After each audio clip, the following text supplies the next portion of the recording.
এখন আমরা যদি বিশ্বাস করি যে আল্লাহর পক্ষ থেকে কোরআন নাজিল হয়েছে, তাহলে এটা তো মেনে নিতেই হবে যে কোরআনে যা আছে সব সত্য, তাই তো? আল্লাহ পাক কি মিথ্যা বলতে পারেন? নাউযুবিল্লাহ। এখন কোরআন এবং হাদিসের অনেক বিষয় আমরা প্রমাণ করতে সক্ষম হই আমাদের ক্ষুদ্র জ্ঞানে। আবার এমন অনেক বিষয় আছে যেগুলো আমরা আমাদের ক্ষুদ্র জ্ঞানে প্রমাণ করতে পারি না। যেমন ফেরেশতার অস্তিত্ব কি আমরা প্রমাণ করতে পেরেছি? আপনি কি ল্যাবে প্রমাণ করতে পারবেন? জিন জাতির অস্তিত্ব আমরা কি চোখে দেখে প্রমাণ করতে পারবো? কবরে আযাব দেওয়া হয়, আপনি কি এটা দেখে প্রমাণ করতে পারবেন? রূহ বা আত্মা বলে কিছু আছে আমাদের দেহের মধ্যে, এটা কি আপনি প্রমাণ করতে পেরেছেন? অনেক সময় মুমিন ব্যক্তি স্বপ্ন দেখে এবং স্বপ্নগুলো সত্য হয়, হয় কি না? এবং হাদিসে এসেছে শেষ জামানায় মুমিন ব্যক্তির স্বপ্ন কিন্তু সত্য হবে বেশি বেশি। তো এখন এই যে এমন কিছু বিষয় যেগুলো আমরা বাহ্যিক জ্ঞান দিয়ে প্রমাণ করতে পারছি না, কিন্তু আল্লাহ রাব্বুল আলামিন বলেছেন এগুলো সত্য, আমরা চোখ বন্ধ করে বিশ্বাস করি কিনা? বিশ্বাস করেন কিনা? জান্নাত দেখেছেন? জাহান্নাম দেখেছেন? না দেখে বিশ্বাস করি কিনা? ইমানের কয়টা পিলার বলেন তো দেখে ভাই? কয়টা? ছয়টা। কয়টা?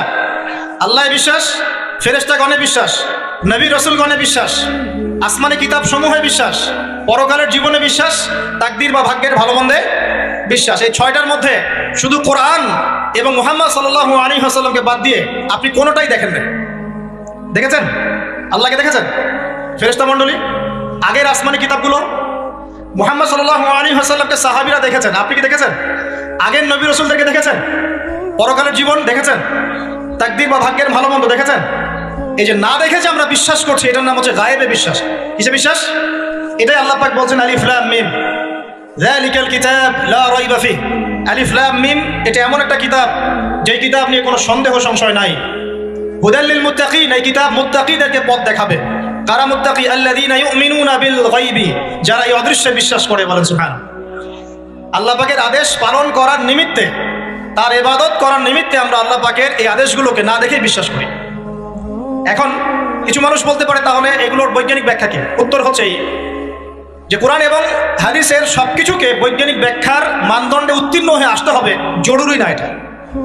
কারণ বিজ্ঞানের অনুসিদ্ধান্তগুলো সময়ে সময়ে বদলে যায়। আল্লাহ রাব্বুল আলামিনের বিধান কখনো বদলাবে না ইনশাআল্লাহ। কথা কি বুঝতে পারছেন? আর আল্লাহ রাব্বুল আলামিন আমাদেরকে অসীম জ্ঞান দিয়ে সৃষ্টি করেন নাই, ক্ষুদ্র জ্ঞান দিয়ে সৃষ্টি করেছে।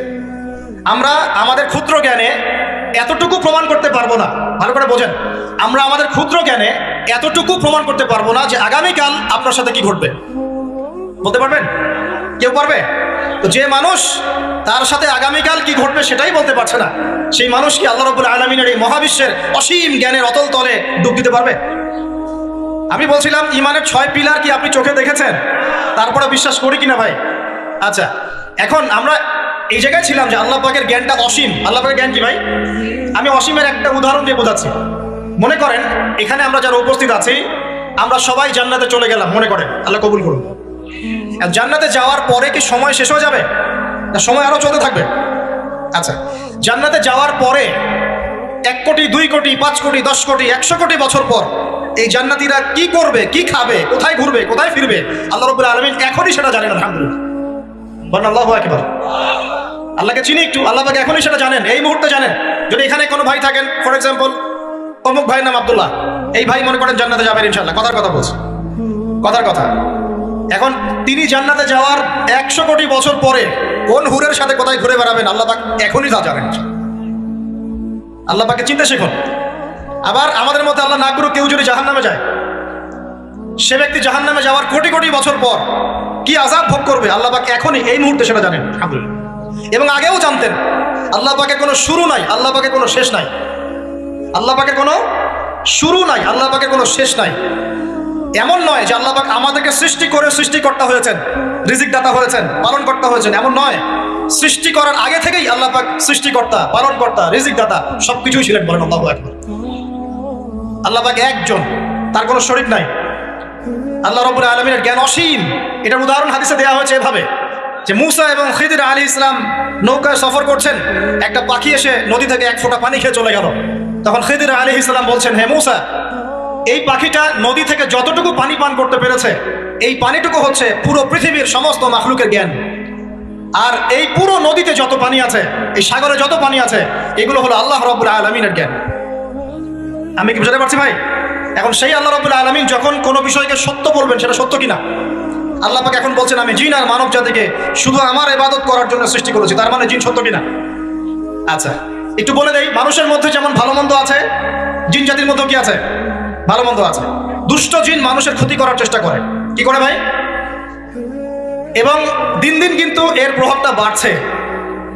তো এখান থেকে বাঁচার জন্য কিছু প্রোটেকশন আগে বলে দেই, তারপর সামনে যাই।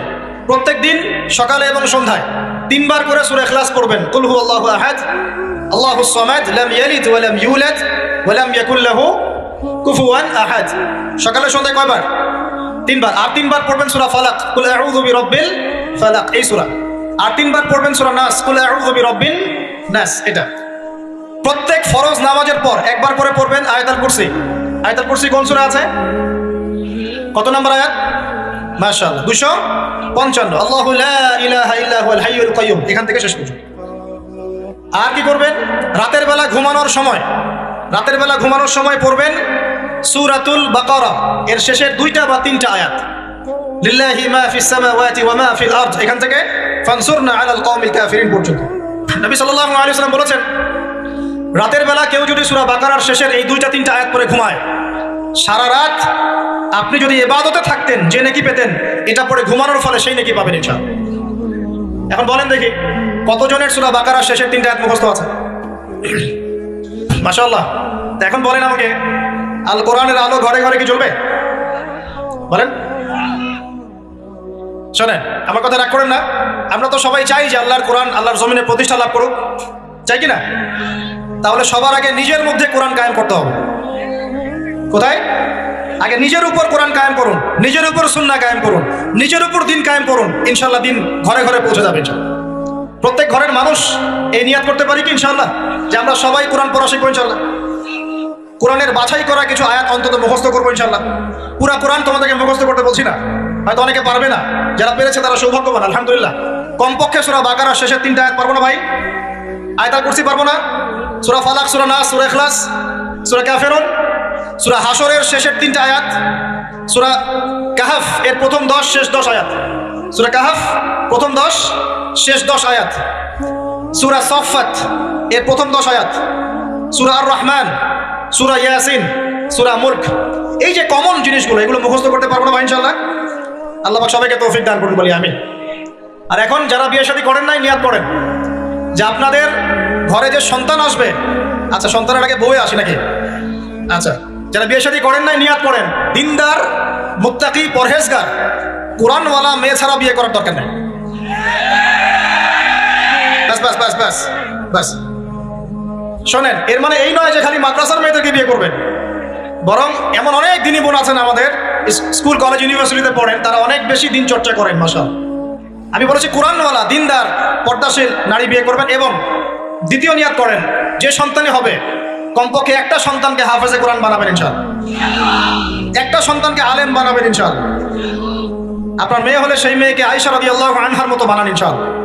আপনার ছেলে হলে আপনার ছেলেকে আবু বকর, ওমর, ওসমান, আলী রাদিয়াল্লাহু আনহুম আজমাইন তাদের আদর্শে করে তোলেন ইনশাআল্লাহ। পারা যাবে না ভাই? যখন ঘরে ঘরে কোরআনওয়ালা মানুষ তৈরি হবে না, আল্লাহর জমিনে আল্লাহর দিন এমনি প্রতিষ্ঠা হয়ে যাবে ইনশাআল্লাহ। বাতিল কোন দিক পালিয়ে যাবে? ঠিক নাই? সবকিছু শেষ আছে না? বলেন তো, সব কিছু শেষ আছে। নমরুদ আছে না নাই? দুনিয়াতে আছে। মানুষ তার নামও স্মরণ করে। যখন সে দুনিয়া ছিল মনে হচ্ছিল দুনিয়াটাই তার মনে হচ্ছিল কি দুনিয়াটাই নমরুদের। ফেরাউন দুনিয়া আছে না নাই? আছে। তার নামও কি মানুষ স্মরণ করে? যখন ফেরাউনের রাজত্ব ছিল, যুগ ছিল, তখন মনে হতো যে পুরো দুনিয়াটাই ওর। কথা বুঝতে পারছেন না? এরকম প্রত্যেক যুগে যুগে। আজ জাতির নাম শুনেছেন? আজ জাতি এই তাল গাছের সমান লম্বা চওড়া ছিল এক একজন, বিশ্বাস করছেন না?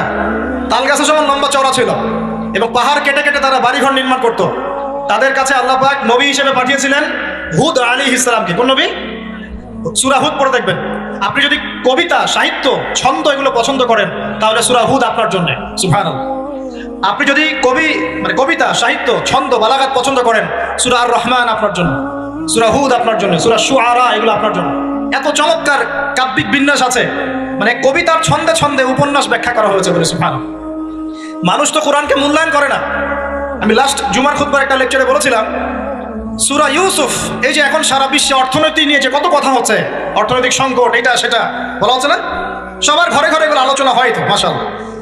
আপনি বিশ্বাস করেন সূরা ইউসুফের মাত্র 4টা আয়াতের মধ্যে আল্লাহ পাক এই পুরো বিশ্বের অর্থনৈতিক সমস্যার সমাধান দিয়ে দিয়েছেন। বলে দিব কি সমাধান? পরে বলছি। আগে আপনাদের এই পয়েন্টটা শেষ করি। ঘরে ঘরে কোরআনওয়ালা মানুষ তৈরি হবে তো ইনশাআল্লাহ? আল্লাহ কবুল করুন, বলি আমিন। কোরআনের এই বিশেষ সূরাগুলো মুখস্থ করতে পারবো তো ইনশাআল্লাহ ভাই? এগুলো নিয়মিত চর্চা করলে আপনাকে দুষ্ট জিন, জাদু, বদনজর এগুলো গ্রাস করবে না ইনশাআল্লাহ। আরেকটা বইয়ের নাম বলে দেই, বই কিনবেন। আমি যে প্রত্যেকটা লেকচারে একটা করে 2টা করে বইয়ের নাম বলি, বইগুলো কিনবেন আল্লাহর রাস্তায়। আজকে শুধু একটা বইয়ের নাম বলবো না, আজকে আমি এমন একজন রাইটারের নাম বলে দিব যে রাইটারের সবগুলো বই বাসায় কিনবেন আপনারা ইনশাআল্লাহ। যদি আপনি এই রাইটারের, এই আলেমের সবগুলো বই বাসায় রাখতে পারেন এবং চর্চা করতে পারেন, ইনশাআল্লাহ আপনি সিরাতুল মুস্তাকিমেই থাকবেন ইনশাআল্লাহ। আমি আপনার জিম্মেদার হচ্ছি ইনশাআল্লাহ। যদি আপনি পথভ্রষ্ট না হয়ে যান, এই বইগুলোতে এত চমৎকার করে গাইডলাইন দেওয়া আছে, আপনি ইনশাআল্লাহ সঠিক পথেই থাকবেন। নামটা বলে দিব, সবার প্রিয় আলেম, পুরো বিশ্বের, শুধু বাংলাদেশের নয়, অন্যতম একজন প্রিয় আলেম, বিদগ্ধ আলেমে দ্বীন আল্লামা মুফতি তকি উসমানী দামাত বারাকাতুহু। নাম শুনেছেন? এই নামটা শুনেছেন? আচ্ছা, তার অনেক বই আছে, প্রায় 200, 300, 400। সবগুলা বই বাসায় কিনবেন ইনশাআল্লাহ। ইবাদত নিয়ে বই আছে, মুআমালাত নিয়ে বই আছে, তাসাউফ নিয়ে বই আছে, জিকির নিয়ে বই আছে, অর্থনীতি নিয়ে বই আছে, ওয়ার্ল্ড অ্যাফেয়ার্স নিয়ে বই আছে, প্রতিটা সাবজেক্ট ধরে ধরে বই আছে। কোথায় পাবেন? এই তো অনলাইনে অনেক বুকশপ আছে না, এগুলোতে পাবেন। বাংলা বাজারে ঢাকায় পাবেন। এগুলো অনুবাদ হয়ে গেছে আলহামদুলিল্লাহ। এবং বাংলাদেশে অনেক স্টুডেন্ট আছে তার হাতে গড়া, তাদের ইলম, তাদের আমল, তাদের আখলাক দেখলে পরকালকে চেনা যায়। মাশাআল্লাহ। বই কিনতে পারবেন তো একটু ইনশাআল্লাহ? আরে ভাই, ইউনিভার্সিটির ক্যান্টিনে বসলেই তো 100 টাকা শেষ হয় আপনার। আর ক্যান্টিনে যদি বোরখাওয়ালা কাউকে নিয়ে বসেন তাহলে তো শেষ। এখন সহি প্রেম করে মানুষ। এক ভাই প্রশ্ন করেছে সেদিন, কালকেই, যে সে দিনের পথে ফিরে এসেছে কিন্তু তার গার্লফ্রেন্ডকে বলতে পারে না। তো বলছে, ভাই তাকে দাওয়াত দেওয়ার খাতিরে হলেও কি ফোনে কথা বলা যাবে? কি উত্তর দিব বলেন? আপনি পবিত্র হতে যাচ্ছেন কিনা? পবিত্র হতে যাচ্ছেন, পবিত্র পথে আসতে যাচ্ছেন, তাহলে অপবিত্র পথে আবার কেন ফিরে যাবেন? এগুলো কি হালাল না হারাম? আল্লাহ পাক বলেছেন, লা তাকরাবু জিনা, জিনার ধারের কাছেও যেও না, ধারের কাছেও যেও না। দেখেন, এই একই কথা আল্লাহ পাক আদম এবং হাওয়া আলাইহিস সালামকে এইরকম শব্দে বলেছিলেন, ওয়ালা তাকরাবা হাদিহি শাজারা, তোমরা এই গাছের ফল খেও না এমন নয়, তোমরা এই গাছের কাছেও যেও না। আমার কথা কি বুঝতে পারছেন? মানে এই বাস অতিক্রম করে এসো না এমন নয়, এই বাসের কাছেও বসবো না। বুঝতে পারছেন কথা? একইভাবে আল্লাহ বলছেন, ওয়ালা তাকরাবু জিনা, তোমরা জিনা করো না এমন নয়, জিনার কাছেও। ফিজিক্যাল রিলেশন তো অনেক দূরের কথা, হারাম। আপনি ফোনেও কথা বলবেন না, আল্লাহ পাক তৌফিক দান করুন। আপনি যদি পবিত্র থাকতে পারেন ইনশাআল্লাহ তাআলা, আল্লাহ পাক আপনাকে আপনার উপযুক্ত পাত্রী দিবেন ইনশাআল্লাহ। আর যদি আপনি পবিত্র থাকতে না পারেন, এমন হতে পারে হয়তো আপনি পবিত্র কাউকে পান নাই, হতে পারে কিনা? আচ্ছা প্রিয় ভাইরা, বইটা কিনবেন। বইটার নাম, দোয়ার বইটার নাম হলো হিসনুল মুসলিম। কি নাম? হিসনুল মুসলিম। যদি কিনতে না পারেন, ওই যে প্লে স্টোরে ঢুকেন, প্লে স্টোরে ঢুকে দেখবেন যে একটা অ্যাপস আছে হিসনুল মুসলিম। এখানে যতগুলো দোয়া আছে সবগুলো দোয়া আগামী 1 বছরের মধ্যে মুখস্থ করবেন। রাজি আছেন কিনা? আর এখানে সকাল সন্ধ্যায় পড়ার জন্য কিছু দোয়া আছে, সকাল সন্ধ্যায় পড়ার। এই দোয়াগুলো আল্লাহর ওয়াস্তে মুখস্থ করবেন, পারবেন ইনশাআল্লাহ? আল্লাহ তৌফিক দান করবেন। আমি আর একটা আমল বলে দিব, তারপর সামনে যাবো। সেটা হলো 5 ওয়াক্ত নামাজ তো পড়েন মাশাআল্লাহ, নাকি? কারা কারা নামাজ 5 ওয়াক্ত পড়েন হাত তোলেন দেখি। আলহামদুলিল্লাহ, মাশাআল্লাহ, হাত নামান। আর যারা নামাজ পড়েন না তাদেরকে আমি একটা হাদিস শোনাবো, একটা হাদিস শুনবেন। নবী সাল্লাল্লাহু আলাইহি ওয়াসাল্লাম বলেছেন, قال النبي صلى الله عليه وسلم بين العبد وبين الكفر والشرك ترك الصلاة। আল্লাহ পাকের বান্দা আর একজন কাফের মুশরিকের মধ্যে পার্থক্যই হচ্ছে নামাজ। আল্লাহ পাকের বান্দা মানে মুমিন মুসলিম এবং একজন কাফের মুশরিকের মধ্যে পার্থক্য কি? মান তারাকা সালাতান মুতাআম্মিদান ফাকাদ বারিয়াত মিন যিম্মাতিল্লাহ। কেউ যদি ইচ্ছাকৃতভাবে তার উপর ফরজ নামাজকে ছেড়ে দেয়, সে যেন আল্লাহ পাকের জিম্মেদারি থেকে মুক্ত হয়ে গেল। অন্য হাদিসে আছে, মান তারাকা সালাতান মুতাআম্মিদান ফাকাদ কাফার। কেউ যদি ইচ্ছা করে নামাজ ছেড়ে দেয়, সে ব্যক্তি কুফরি করলো। বলি নাউজুবিল্লাহ। আমরা কি কুফরি করতে চাই নাকি ভাই? নামাজের কথা বলেছি। 5 ওয়াক্ত নামাজ কারা কারা পড়েন না হাত তুলেন এবার। আচ্ছা, লজ্জার কিছু নাই। এখন আমার সাথে তওবা করেন, আমার সাথে তওবা করেন, বলেন আস্তাগফিরুল্লাহ আল্লাযী লা ইলাহা ইল্লা হুয়াল হাইয়ুল কাইয়্যুম ওয়া আতুবু ইলাইহি।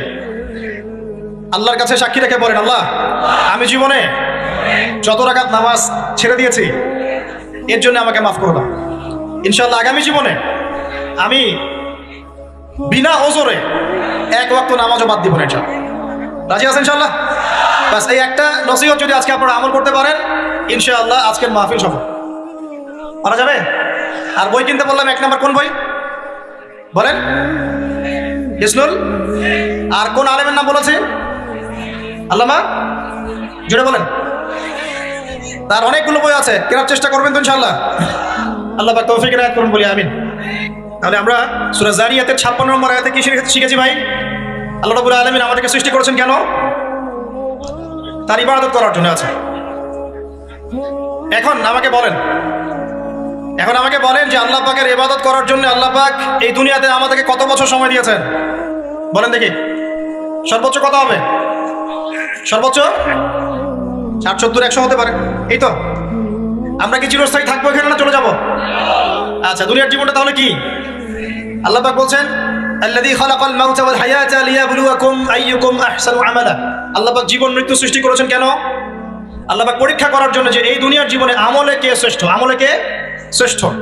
দুনিয়ার জীবনে আসার উদ্দেশ্য পেয়েছি আল্লাহর ইবাদত করা, এখন পেলাম আল্লাহ জীবন মৃত্যু কেন সৃষ্টি করেছেন? আমলে পরীক্ষা করার জন্য যে কে শ্রেষ্ঠ হচ্ছে। আমাদের উদ্দেশ্য কি? আমাদের উদ্দেশ্য হচ্ছে পুলসিরাত পার হয়ে জান্নাতে যাওয়া। উদ্দেশ্য কি? পুলসিরাত পার হয়ে জান্নাতে যাওয়া। সূরা আলে ইমরানের 185 নম্বর আয়াতে আল্লাহ পাক বলেছেন, কুল্লু নাফসিন যায়িকাতুল মাউত, প্রত্যেকটা নফস মৃত্যুর স্বাদ গ্রহণ করবে, এরপর কিয়ামতের মাঠে তাদের আজর তাদেরকে পূর্ণ মাত্রায় বুঝিয়ে দেওয়া হবে। আল্লাহ পাক বলেন, ফামান যুহজিহা আনিন নারি ওয়া উদখিলাল জান্নাতা ফাকাদ ফাজ। ওই দিন যে ব্যক্তিকে জাহান্নাম থেকে বাঁচানো হবে এবং জান্নাতে প্রবেশ করানো হবে, সেই ব্যক্তি হচ্ছে সফল। কথা ঠিক কি না? তাহলে উদ্দেশ্য পেলাম তো, আমাদের গন্তব্য পেলাম তো। আমাদের গন্তব্য কি তাহলে? জান্নাত। এখন এই দুনিয়ার জীবনে আমরা সর্বোচ্চ হয়তো 100 বছর বাঁচবো, আল্লাহ ভালো জানেন, তাই তো? এই দুনিয়ার জীবনের এই হায়াতের সবচেয়ে ইম্পর্টেন্ট টাইমটা কোনটা বলেন? সবচেয়ে ইম্পর্টেন্ট টাইম কোনটা? যৌবন কিনা? যৌবন কাকে বলে?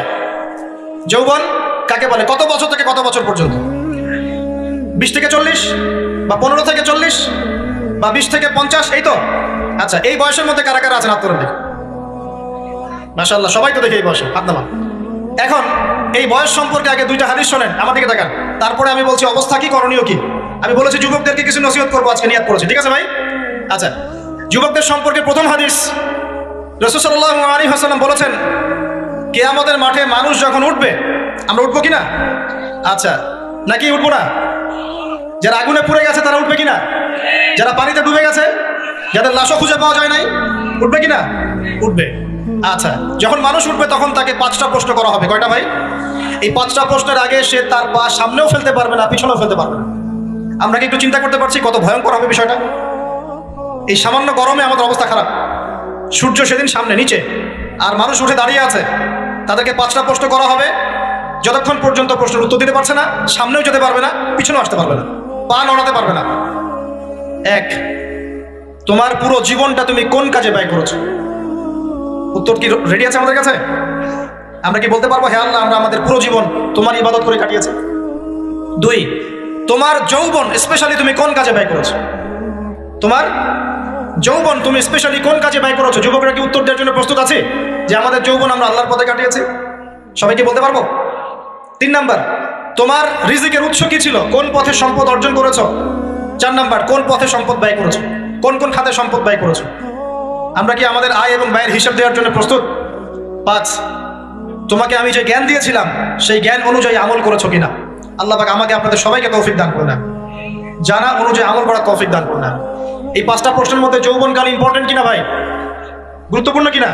মাথায় রাখি। সামনে একটা হাদিস শুনুন, রাসূল সাল্লাল্লাহু আলাইহি ওয়াসাল্লাম বলছেন, কে এই কিয়ামতের মাঠেই 7 শ্রেণীর মানুষকে আল্লাহ পাক বিশেষ মেহমানদারির ব্যবস্থা করবেন, আরশের ছায়ায় ছায়া দিবেন ইনশাআল্লাহ। কোথায় ছায়া দিবেন? ওই দিন এই ছায়া ছাড়া অন্য কোনো ছায়া থাকবে না। নবী সাল্লাল্লাহু আলাইহি ওয়াসাল্লাম বলছেন, তার মধ্যে প্রথম শ্রেণী হচ্ছে ইমামুন আদিল, ন্যায়পরায়ণ শাসক। ন্যায়পরায়ণ, আচ্ছা, ন্যায়পরায়ণ শাসকের একটা এক্সাম্পল দেই। মক্কার জাহিলি যুগে সাহাবীরা ঈমান নিয়ে এসেছেন, বাস তাদের উপর নির্মম নির্যাতন শুরু হয়ে গেছে, আবু জেহেল, আবু লাহাব, উতবা, শায়বা। তখন সাহাবীরা আল্লাহর রাসূলের কাছে এসে বলছেন, ইয়া রাসূলুল্লাহ, আপনি একটু বদদোয়া করেন, তাদের উপর বদদোয়া করেন, আমরা তো আর পারছি না। নবী সাল্লাল্লাহু আলাইহি ওয়াসাল্লাম বললেন, তোমরা মক্কা থেকে হিজরত করে হাবাসায় চলে যাও। কোথায়? হাবাসা। হাবাসা মানে হচ্ছে আবিসিনিয়া। আবিসিনিয়া মানে এখনকার ইথিওপিয়া, ইরিত্রিয়া। নাম শুনেছেন কি? বিশেষ কোচিং তো করছেন অনেকে। আফ্রিকা মহাদেশের একটা ছোট্ট দেশ ইরিত্রিয়া, ওখানে চলে যাও। তখন বলেছিলেন তিনি হাবাসায় চলে যাও। সাহাবীরা জিজ্ঞাসা করছেন হাবাসায় কেন? নবী সাল্লাল্লাহু আলাইহি ওয়াসাল্লাম বলছেন সেখানে একজন খ্রিস্টান ন্যায়পরায়ণ শাসক আছেন যার রাজ্যে কেউ জুলুমের শিকার হয় না। কি বললাম বলো তো? হাবাসা কে আছেন? একজন মুসলিম না খ্রিস্টান? খ্রিস্টান ন্যায়পরায়ণ শাসক আছেন যার রাজ্যে কেউ জুলুমের শিকার, মুসলমান নন এমন একজন শাসকের প্রশংসা করে আমাদের নবীজি বললেন তার রাজ্যে কেউ জুলুমের শিকার হয়। সুবহানাল্লাহ। সাহাবীরা সেখানে হিজরত করলেন, নেতৃত্ব দিয়েছেন জাফর বিন আবি তালিব রাদিয়াল্লাহু আনহু। সেই সাহাবী বাদশা নাজাশী, তার নাম ছিল বাদশা নাজাশী, তার সামনে দাঁড়িয়ে সূরা মারিয়াম তেলাওয়াত করেছিলেন। ওই সূরা মারিয়ামে ইয়াহইয়া, যাকারিয়া, ঈসা, তার মা, এই গল্প ঘটনাগুলো আছে। এই সূরার তেলাওয়াত শুনে বাদশা নাজাশীর চোখ দিয়ে পানি পড়তে পড়তে দাড়ি ভিজে গিয়েছে। সুবহানাল্লাহ। সে সাথে ঈমান নিয়ে আসেন, মুসলমান হন, আলহামদুলিল্লাহ। আমাদের নবীজি তার জানাজার নামাজ পড়েছিলেন, আমাদের নবীজি তার গায়েবানা জানাজার নামাজও পড়েছেন। বলে সুবহানাল্লাহ। এখানে একটা পয়েন্ট খালি বলতে চাই, একজন অমুসলিম শাসক সম্পর্কে আমাদের নবীজি মন্তব্য করেছিলেন তার রাজ্যে কেউ জুলুমের শিকার হয় না। আর আজকের দিনে সারা বিশ্বের কোন কোন ক্ষেত্রে মুসলিম শাসকদের ব্যাপারেও এই কথা বলা যায় না যে তার রাজ্যে কেউ জুলুমের শিকার হয়। আল্লাহ পাক বলছেন আরশের ছায়া আমি ছায়া দিব 7 শ্রেণীর মানুষকে। কয় শ্রেণী? তার মধ্যে প্রথম শ্রেণী হচ্ছে ইমামুন আদিল, ন্যায়পরায়ণ শাসক। আল্লাহ পাক আমাদের সমস্ত শাসকদেরকে ন্যায়পরায়ণ হওয়ার তৌফিক দান। 2 নাম্বার, সেই যুবককে আমি সেখানে আশ্রয় দিব যেই যুবক তার যৌবনকালটা আল্লাহর পথে কাটিয়ে দিয়েছে। এবার কি হাদিসটা আপনি পেয়েছেন? এর আগের হাদিস কি শুনলেন? পা নড়াতে পারবেন না যতক্ষণ পর্যন্ত এই প্রশ্নের উত্তর না দিচ্ছেন যৌবনকাল কোন পথে ব্যয় করেছেন। এখন যদি আল্লাহর পথে ব্যয় করেন তাহলে আরশের ছায়া ছায়া পাচ্ছেন, আলহামদুলিল্লাহ। বাকিগুলো কারাগার একটু বলে দেই। 3 নাম্বার হচ্ছে সেই ব্যক্তি যে একজন আরেকজনকে মহব্বত করে, এক ব্যক্তি আরেক ব্যক্তিকে মহব্বত করে শুধুমাত্র আল্লাহর সন্তুষ্টির জন্য। কথা কি বুঝতে পারছেন? এই মহব্বত আবার এই ছেলে মেয়ের ফ্রি মিক্সিং না। কথা বুঝতে পারেনি? দিনের খাতিরে মহব্বত, আল্লাহর জন্য মহব্বত, আল্লাহর জন্য। 4 নাম্বার এমন ব্যক্তি যে এত গোপনে দান করে যে তার বাম হাত জানে না ডান হাত কি দান করেছে। আমরা তো এখন 1 টাকা দান করলে 100 টাকা ফুটাই। ফেসবুক আছে, মারাত্মক একটা জিনিস ফেসবুক, মানে এটা মানুষকে আর মানুষ রাখে না। যে ব্যক্তি ফেসবুকে আসক্ত তার সাথে কথাবার্তা বলা, লেনদেন, চলাফেরা খুব ডিফিকাল্ট। মানে কি বোঝে নাকি কথাটা? কেন ডিফিকাল্ট? কারণ সে এত বেশি আসক্ত এখানে যে পান থেকে চুন খসলে সে আপনাকে পাবলিকলি ধুয়ে রেখে দিবে। কিছু হইলে আপনাকে ফেসবুকে টেনে নিয়ে আসবে, ফেসবুকে সবাইকে বলবে উনি আমার সাথে এই কাজ করছেন। আপনি বলারও টাইম পাবেন না যে আপনি নির্দোষ। তো খুব মুশকিল না এগুলা। আল্লাহ মাফ করুক আমাদেরকে। এমন ভাবে দান করে যে বাম হাত জানে না ডান হাত কি দান করছে। 5 নাম্বার এমন ব্যক্তি যে এটা যুবক, এটাও যুবক, যাকে কোনো সুন্দরী নারী আহ্বান করছে জিনার জন্য, সুন্দরী উচ্চ বংশের নারী, যে আসো আমার সাথে জেনা করো। ওই ইউসুফ আলাইহিস সালামের মতো, মনে আছে? ইউসুফ আলাইহিস সালামের ঘটনা মনে আছে? আচ্ছা, কিন্তু সেই যুবক বলে, সেই ব্যক্তি বলে ইন্নী আখাফুল্লাহ, আমি আল্লাহকে ভয় করি, আমি তোমার সাথে খারাপ কাজ করতে পারবো। এরকম ছেলে এবং এরকম মেয়ে এখন সমাজে খুঁজে পাওয়া যায়? হাতে গোনা, হাতে গোনা। আপনি অনলাইন ঘাটাঘাটি করেন, গুগল করেন, ক্রস চেক করেন, দেখবেন বাংলাদেশের 25 বছরের কম বয়সী ছেলে আর মেয়েদের জেনার হার কত আপনি বের করে দেন। 25 বছরের কম যে যুব সমাজ আমাদের সামনে আছে তাদের মধ্যে কত % যুবক এখন পর্যন্ত ফিজিক্যাল সম্পর্ক করেনি কারোর সাথে, আপনি খুঁজে বের করতে পারেন। শুধু ছেলেদের ক্ষেত্রে এটা নয়, মেয়েদের ক্ষেত্রেও আছে। এই যে অনার্স লাইফ পার করার আগেই বহু মেয়ে সতীত্ব নষ্ট করে ফেলছে, বহু ছেলে সতীত্ব নষ্ট করে ফেলছে। কথাগুলো কি রাগ করছেন? আমি আপনাদের ভাই এবং আমি আপনাদেরকে মহব্বত করি। আমরা জেনার পথে যাব না, আমরা হালাল সম্পর্ক থাকবো ইনশাআল্লাহ। যখন আপনি জেনায় চলে যাবেন আপনার কলব থেকে আল্লাহ নূর নষ্ট হয়ে যাবে। এটা এমন একটা পাপ যেটা করার পর মানুষ আল্লাহর সামনে মাথা তুলে দাঁড়াতে পারে না, লজ্জায় চোখ নেমে যায়, ইবাদতে স্বাদ পায় না। যখন হারাম সম্পর্কে, ফ্রি মিক্সিং, এগুলোতে মানুষ থাকে, ইবাদতে মানুষ স্বাদ পায় না। দিনের পর দিন ইবাদত করে মনোযোগ আসে না, মন লাগে না, চোখ দিয়ে একটু পানি বের হয় না, আল্লাহর জন্য কাঁদতে পারে না, কারণ মনের মধ্যে তো নূর নাই। আর যখন একটা মেয়ে বেপরদায় থাকে, অনেক ইবাদত করলেও তার এই বেপরদায় থাকার কারণে সমাজের বহু মানুষের চোখের জেনা হয়ে যায়। এতে করে ওই সব মানুষের পাপের ফল এই মেয়েটাকে ভোগ করতে হয় এবং মানুষের চোখের বদনজর লাগে, ওই মেয়ে অসুস্থ হয়ে পড়ে মানসিকভাবে, শারীরিকভাবে। আমি আমাদের যুবক ভাই এবং যুবতীদের বোনদেরকে রিকোয়েস্ট করবো, আল্লাহর ওয়াস্তে চরিত্রটাকে পবিত্র রাখার চেষ্টা করুন। আল্লাহ পাক তৌফিক দান করলেন। এই যুবককে আল্লাহ পাক আরশের ছায়া ছায়া দিবেন যে একটা মেয়েকে পেয়েও আল্লাহর ভয় তাকে ভোগ করে না। আল্লাহ পাক এরকম যুবক ঘরে ঘরে তৈরি করুন। তাহলে কি করবেন ভাই? হালাল উপার্জনের ব্যবস্থা করবেন, ব্যাস সরাসরি বিয়ে করে ফেলবেন। পরিবারকে বোঝানোর চেষ্টা করবেন, না বুঝলে আন্দোলন শুরু করবেন যে আমি জেনা করতে চাই না, আমি বিয়ে করতে চাই, বিয়ে আমার দেওয়ানি লাগবো, এরকম ব্যাস, তারপর দেখবেন বাপ মা কেমন করে বিয়ে না দেয়। আল্লাহ সাহায্য করবে ইনশাআল্লাহ। আল্লাহ আমাদের যুবক ভাইদেরকে চরিত্র হেফাজত করার স্বার্থে বিয়েকে সহজ করে দিন। আমি আবার কাউরে নিয়ে পালায় যায় না, ওই কাজ করতে যায় না কিন্তু আবার, ঠিক আছে? কারণ এভাবে কোর্টে গিয়েও যদি একটা মেয়ে বিয়ে করে, এই বিয়ের জায়েজ না জায়েজ নিয়ে অনেক কথা আছে। অতএব এইসব ঝুঁকির মধ্যে যাবেন না, বাসায় বোঝানোর চেষ্টা করবেন। আরেক শ্রেণীর ব্যক্তি আছে যাদেরকে আল্লাহ পাক আরশের ছায়া ছায়া দিবেন। তারা কারা? যারা গোপনে আল্লাহকে স্মরণ করে কাঁদতে পারে। বলি সুবহান। এখন এই দুটো হাদিসের মধ্যে যুবকদের অবস্থান কি পেয়েছেন? আচ্ছা, আরেকটা শোনাই এবার। নবী সাল্লাল্লাহু আলাইহি ওয়াসাল্লাম বলেছেন, 5টা জিনিস আসার আগেই 5টা বিষয়কে মূল্যায়ন করো। 1, তোমার বার্ধক্য আসার আগেই তোমার যৌবনকে মূল্যায়ন করো। যৌবনের গুরুত্ব পেলেন তো এবার? তোমার মৌত আসার আগেই তোমার জীবনকে মূল্যায়ন করো। অসচ্ছলতা আসার আগেই সচ্ছলতাকে মূল্যায়ন করো। অসুস্থতা আসার আগেই সুস্থতাকে মূল্যায়ন করো। এবং এই যে কথাটা বললাম যে তোমার বার্ধক্য আসার আগেই যৌবনকালটাকে মূল্যায়ন করো। এই হাদিসগুলোর মধ্যে আমরা সংক্ষিপ্ত পরিসরে যৌবনকালের গুরুত্ব পাচ্ছি কিনা ভাই? এখন এই যৌবনকালটা আমাদের কাটানো উচিত আল্লাহ পাকের ইবাদতের মধ্য দিয়ে। এই যৌবনকালটা আমাদের কাটানো উচিত কয়েকটা বিষয়ের মধ্য দিয়ে। তার মধ্যে আমি 10টা পয়েন্ট আপনাকে বলবো। কয়টা ভাই? 10টা। 1, এই যৌবনকালে সবার আগে আমাদের কর্তব্য হচ্ছে দ্বীনের ইলম অর্জন করা। কি করা ভাই? দ্বীনের ইলম অর্জন বলতে আমি কি বোঝাচ্ছি? দ্বীনি ইলম অর্জন বলতে আপনাকে আমি বোঝাচ্ছি যে কমপক্ষে কোরআনটুকু তেলাওয়াত করতে শিখুন, হাদিসগুলো পড়তে শিখুন, ইসলামী বইপত্র পড়াশোনা করুন, পাশাপাশি জেনারেল সাবজেক্টগুলো পড়াশোনা করুন। এদিকে আপনি এগিয়ে যান, এদিকেও এগিয়ে যান, দুই দিকে আগাতে থাকেন। এর পাশাপাশি বরেণ্য ওলামায়ে কেরামদের সহবতে থাকার চেষ্টা করেন। যারা রিনাউন্ড এবং বরেণ্য ওলামায়ে কেরাম, তাদের সহবতে থাকার চেষ্টা করেন। ইলম অর্জনের অনেক ধাপ আছে। শুরু করেন কোরআন তেলাওয়াত দিয়ে, তারপর আস্তে আস্তে হাদিসে যান, কোরআনের তাফসীরে যান, ইতিহাস পড়েন, ইসলামের ইতিহাস পড়েন, ইসলামিক অর্থনীতি পড়েন, রাসূলের জীবনী সিরাত পড়ে দেখেন, ইসলামিক ফিকহের বইগুলো পড়ে দেখেন। আস্তে আস্তে গ্র্যাজুয়ালি আপনি সামনে যাবেন। এই সিলেবাসটা আপনি কোত্থেকে পাবেন? এই সিলেবাসটা দেখবেন প্রত্যেক জেলায় জেলায় বরেণ্য কওমি ওলামায়ে কেরাম আছেন না, তাদের সাথে পরামর্শ করবেন, আপনাকে সুন্দর সিলেবাস করে দিবে ইনশাআল্লাহ। এইভাবে আপনি পড়াশোনা করবেন এবং ওস্তাদের সাথে থেকে পড়াশোনা করবেন। একা একা সবকিছু করা যায়? একা একা সবকিছু করা যায় না। একটা সিলসিলা লাগে, একটা ওস্তাদের সহবত লাগে নাকি? একা একা কি কোরআন সুন্নাহ সব বুঝে ফেলতে পারবেন আপনি? তাই মনে হয়? কখনোই না। অতএব বরেণ্য আলেমদের সহবত লাগবে, আবার আপনার চেষ্টাও লাগবে। আল্লাহ পাক তৌফিক দান করুন। এই যৌবনকালের প্রথম কাজ কি ভাই? ইলম অর্জন করা। 2 নম্বর, এই যৌবনকালে আমরা যে পরিমাণ ফিজিক্যালি ফিট থাকি, শরীরে শক্তি থাকে, উদ্যম থাকে, আমাদের বয়সটা 40-50 হয়ে গেলে সেটা থাকবে না। থাকবে? অতএব এই যৌবনকালে বেশি বেশি ইবাদত করতে থাকেন। আল্লাহ পাক তৌফিক দান। এই যৌবনকালে 5 ওয়াক্ত নামাজ তো পড়বেনই, এর পাশাপাশি নফল নামাজগুলো পড়ার চেষ্টা করুন। এর পাশাপাশি আপনি চেষ্টা করবেন তাহাজ্জুদের ওয়াক্তে একটু নামাজ পড়ার জন্য, কমপক্ষে 2 রাকাত, কমপক্ষে 2 রাকাত, অ্যাটলিস্ট 2 রাকাত নামাজ তাহাজ্জুদের সময় পড়ার চেষ্টা করি। আল্লাহ আমাকে তৌফিক দেখ, আপনাদের সবাইকে তৌফিক দান। ওই সময় আপনি যে দোয়াই করবেন আল্লাহর কাছে কবুল হবে ইনশাআল্লাহ। যে দোয়াই করবেন আল্লাহ কবুল করবেন ইনশাআল্লাহ, যদি আপনার রিজিকটা কি হয়? হালাল হয়। হারাম রিজিক দিয়ে ইবাদত কবুল হয়? হারাম রিজিকের দোয়া কবুল হয়? কবুল হয় না। 3 নাম্বার, এই যৌবনকালে আমরা রাসূলের সুন্নতের উপর বেশি আমল করবো ইনশাআল্লাহ। করা যাবে ইনশাআল্লাহ? তাহলে নিয়াত করতে পারি যে ইনশাআল্লাহ চেহারাগুলো পরিবর্তন হবে। চেহারা পরিবর্তন মানে কি? হ্যাঁ, রাখা যাবে না? এখনো গজায় নাই। প্রত্যেক সপ্তাহে আপনাকে নবীর সুন্নতের উপর এরকম করে কুরবানি এবং জবাই করতে কে বলেছে? নবী সাল্লাল্লাহু আলাইহি ওয়াসাল্লামের সুন্নতকে জবাই করাটা কি ভালো কাজ? হ্যাঁ বলেন তো।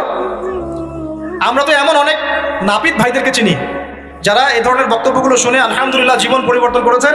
তার দোকানে লিখে দিয়েছেন এখানে চুল কাটা হয়, দাড়ি শেভ করা হয় না। খুশি হন নাই? মুসলিমদের কথা বলছি, অমুসলিমদেরকে নিয়ে আমাদের চিন্তা নাই তো? চিন্তা আছে? একটা কথা মনে রাখবেন, একটু কথাটা মনের কান দিয়ে শোনেন। দাড়ি হচ্ছে একমাত্র ভিজিবল সুন্নত। দাড়ি হচ্ছে একমাত্র ভিজিবল সুন্নত। ভিজিবল মানে কি? যা দেখা যায়। দাড়ি একমাত্র ভিজিবল সুন্নত, দৃশ্যমান সুন্নত, যেটা নিয়ে আপনি আমি কবরে যাবো ইনশাআল্লাহ। আর কোনো সাইন দেখে বোঝার বুদ্ধি নাই এই ব্যক্তি কত বড় মুসলিম, কত বড় সুন্নতের পাবন ছিল। খালি কপালের সেজদার দাগ আর চেহারার দাড়ি বাকি থাকবে ইনশাআল্লাহ। কথা বুঝতে পারছেন ভাই? নিয়াত করা যায় একটু দাড়ি ছেড়ে দিব নাকি? দাড়ি রাখলে চাকরি পাবেন না? দাড়ি রাখলে মেয়ে দিবে না নাকি? তো যে মেয়ে দাড়ি রাখলে বিয়ে করতে চায় না তাকে বিয়ে করারও দরকার নাই। আর দাড়ি রাখলে যে চাকরি আপনাকে ছাড়তে হবে চাকরিও করার দরকার নেই। চাকরির মধ্যে সব রিজিক আপনার মনে হয়? রিজিকের সবচেয়ে বড় অংশ আছে কিসের মধ্যে? বিজনেসের মধ্যে। যারা বিজনেস করে তাদের আন্ডারেই লক্ষ লক্ষ মানুষ চাকরি করে। বাংলাদেশের যে ইকোনমিক সিস্টেম, এই ইকোনমিক সিস্টেমের মূলে কারা জানেন? ব্যবসায়ীরা। কারা? বড় বড় ব্যবসায়ীরা। এমন অনেক ব্যবসায়ী আছেন যাদের একজনের জাকাতের টাকা দিয়ে একটা গ্রামের মানুষকে খাওয়ানো যায়। বিশ্বাস করছেন না? ইকোনমিক তো আমার সাবজেক্ট, আমরা পড়েছি এগুলো, পড়াশোনা করেন দেখেন। বিজনেস, এরপরে আছে ক্রিয়েটিভ কোনো প্রজেক্ট, এমন কোনো প্রজেক্ট যেটা এখন পর্যন্ত কেউ লঞ্চ করে নাই। এখন অনলাইনে অনেকে আয় করেন না, আজকে থেকে 20 বছর আগে মানুষ এটা করেছিল। এখন অনেক মানুষ বাহির থেকে পড়াশোনা করে দেশে এসে এই যে ডেইরি প্রজেক্ট করছে, পোল্ট্রি করছে, নতুন নতুন অনেক প্রজেক্ট করছে না, কৃষিভিত্তিক অনেক কাজ করছে। তারা কি সচ্ছল না? আমি একজন ভাইয়ের কথা জানি, যিনি আলহামদুলিল্লাহ আল্লাহর অধম বান্দার ওয়াজ শুনে সুদের চাকরি ছেড়ে দিয়েছিলেন। চাকরি ছেড়ে দিয়ে তিনি চায়ের বিজনেস শুরু করে, চায়ের বিজনেস। তো ইদানিং জানলাম তিনি এখন মানুষকে টাকা ধার দেন। মাশাআল্লাহ, তিনি এখন মানুষকে টাকা ধার দেন চায়ের ব্যবসা করেই। আর আমাকে তো এখনো মানুষের কাছে হাত পাততে হচ্ছে। কথা বুঝতে পারেন নাই? আল্লাহ পাক তাকে সুদ ছেড়ে দেওয়ার জন্য সচ্ছল করে দিয়েছেন, এই ওসিলা দিয়েই তিনি সচ্ছল হয়েছেন আলহামদুলিল্লাহ। রিজিক কার হাতে? বিশ্বাস করেন, রিজিক আল্লাহর হাতেই। আল্লাহ পাক চাইলে আপনাকে বেহিসাব রিজিক দিবেন ইনশাআল্লাহ। অতএব সুন্নতকে বিসর্জন দিয়ে নয়, সুন্নতে থাকেন, আল্লাহ পথ খুলে দিবেন ইনশাআল্লাহ। আল্লাহ পাক তৌফিক দান করুন। যুবক ভাইদেরকে বলছিলাম, তাহলে প্রথম কাজ আমাদের ইলম অর্জন করা, তারপরে কি ভাই? নামাজের পাবন্দ হওয়া, আর নামাজ ফরজের পাশাপাশি নফলগুলো চর্চা করা। 3 নম্বর বলেছি রাসূলের সুন্নতের উপর একদম ইস্তেকামা, দৃঢ়ভাবে আমল করা। আর সুন্নত শিখতে হলেই তো 3 দিনের জন্য বেরিয়ে যান, 7 দিনের জন্য, 40 দিনের জন্য বেরিয়ে যান। সুন্নত শিখিয়ে আপনাকে বাসায় পাঠিয়ে দেবে ইনশাআল্লাহ। পড়াবে না? অনেক মানুষ মনে করে যে তাদের ওখানে গেলে আমার আকীদা নষ্ট হয়ে যাবে, হ্যাঁ তাই না? তারা বিভ্রান্ত, হ্যাঁ নাউজুবিল্লাহ। স্বপ্নে পাওয়া ধর্ম, অনেকে টিটকারি মারে, স্বপ্নে পাওয়া ধর্ম। এইসব ব্যঙ্গের ছাতার মতো আদর্শের দিকে মুখ ফিরাবেন না। মাকবুল জামা, যেগুলো মাকবুল জামা, ক্লাসিক্যাল ইসলামের মধ্যে থাকেন, আপনি বিভ্রান্ত হবেন না। তারা আপনাকে কখনো খারাপ কাজে আদেশ করেছে? কত চোর ডাকাত মদখোর মানুষ সেখানে গিয়ে 5 ওয়াক্ত নামাজি হয়ে গেছে, সুদের ব্যবসা ছেড়ে দিয়েছে, মাদক ছেড়ে দিয়েছে, আল্লাহর ওলি হয়ে গেছে আলহামদুলিল্লাহ। তো আপনাকে তারা সুন্নত শিখিয়ে বাসায় পাঠিয়ে দিবে। এছাড়া আপনি অন্যভাবে শিখতে চাইলে শিখবেন, সমস্যা কি? যদি মাদ্রাসায় পড়ার তৌফিক থাকে তাহলে পড়বেন। সবাই কি মাদ্রাসায় পড়ার তৌফিক পাবে? পাবে না। নিঃসন্দেহে কিছু মানুষ তৌফিক পাবে, কিছু মানুষ হয়তো পাবে না। যারা পাবে না তারা দিন শিখবে কিভাবে? এভাবেই তো শিখবে। সুন্নতের উপর আমল করতে হবে, এটা সবচেয়ে বড় কথা। আল্লাহ পাক আমাদের সবাইকে সুন্নাহর উপর আমল করার তৌফিক দান করুন।